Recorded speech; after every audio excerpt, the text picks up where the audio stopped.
Sederalun, saya Zaki Mubarak, wartawan Serambi Lok Sumawe. Saat ini sedang berada di lokasi depan terminal tipe A Kota Lok Sumawe, di mana para petugas tim COVID-19 Lok Sumawe dan bersama Forkopimda sedang melakukan razia bagi warga yang menggunakan kendaraan tidak memakai masker. Bagi warga yang kedapatan tidak mendapatkan masker,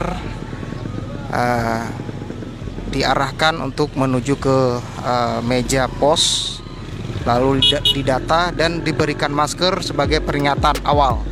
Apabila di kemudian hari ditemukan, maka akan diberikan sanksi oleh pemerintah Kota Lok Sumawe dalam hal ini untuk penindakan pencegahan penyebaran virus pandemi corona.